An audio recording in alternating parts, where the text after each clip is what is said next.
Aptitude test का cylinder से related एक क्वेश्चन लेते हैं।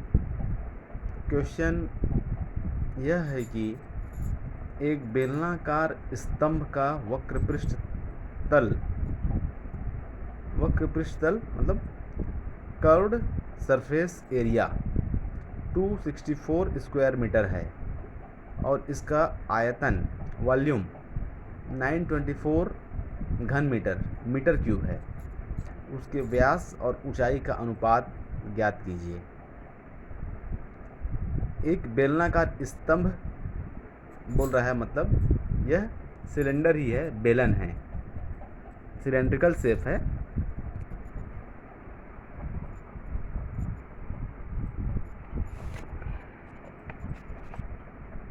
चलिए इसको लिखकर हम सॉल्व करते हैं। ये हमने बना दिया है सिलेंडर का शेप और इसका वॉल्यूम होता है, वॉल्यूम ऑफ सिलेंडर πr²h और इसका जो कर्व सरफेस का एरिया होता है, कर्व सरफेस एरिया मतलब पूरा जो राउंड शेप का एरिया है, उस एरिया का जो फॉर्मूला होता है वो 2πrh होता है।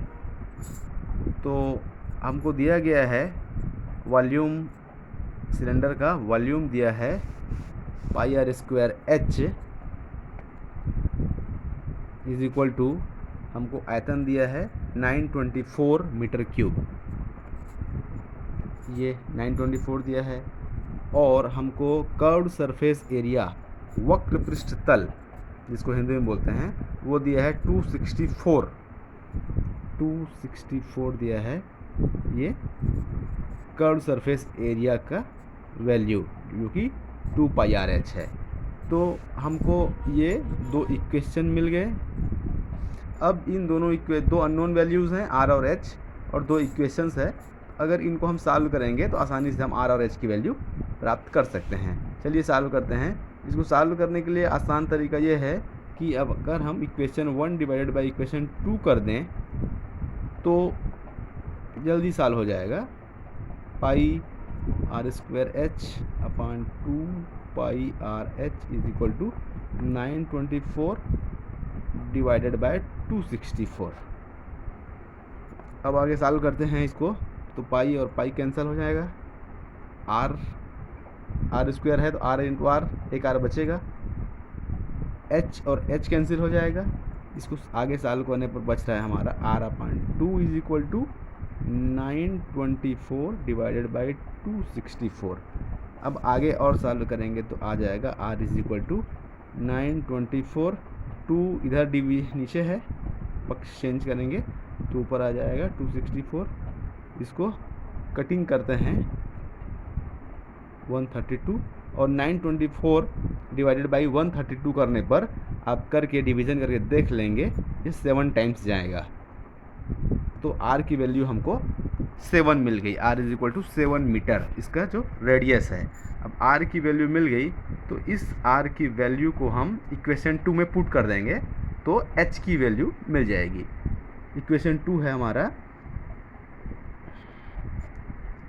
2πrh, r की वैल्यू हमको मिल गई 7, h इज इक्वल टू 264। चलिए इसको सॉल्व करते हैं आगे। तो 2 पाई की वैल्यू है 22/7 होती है पाई का मान, into 7 into h is equal to 264। 7 और 7 कैंसिल। अब इसको सॉल्व करेंगे तो h इज इक्वल टू आ जाएगा 264 डिवाइडेड बाई, इधर मल्टीप्लिकेशन में है, पक्ष चेंज करेंगे तो इधर डिवीज़न में आ जाएगा। चलिए इसको सॉल्व करते हैं तो आ जाएगा 132 और 22 से जाएगा 6 टाइम, तो h की वैल्यू मिल गई हमको 6। तो इस तरीके से हमने h की वैल्यू निकाल लिया और r की वैल्यू निकाल लिया। अब हमको क्वेश्चन में पूछा है कि इसका इस सिलेंड्रिकल शेप के व्यास और ऊंचाई का अनुपात क्या है। हमने रेडियस निकाला है r। अगर रेडियस हमने निकाल लिया, रेडियस हमने प्राप्त कर लिया r इज इक्वल टू 7, तो निश्चित रूप से डायमीटर व्यास जो है वो 14 हो जाएगा। 2 टाइम्स होता है डायमीटर जो है रेडियस का। और h हमने फाइंड आउट कर लिया है, h is equal to 6। h is equal to 6, तो हम दोनों का रेशियो निकाल सकते हैं। व्यास और ऊंचाई का अनुपात ज्ञात कीजिए। तो लिख लेते हैं हम, व्यास मतलब डायमीटर अनुपात हाइट ऊंचाई, ये दोनों का अनुपात हम लिखेंगे तो आएगा व्यास डायमीटर हमने पा चुका है 14 और ऊंचाई हमको मिल चुका है 6 मीटर। तो इसको हम सिंपलीफाई करेंगे तो ये आ जाएगा 7/3, जिसको हम 7:3 लिख सकते हैं, 7:3।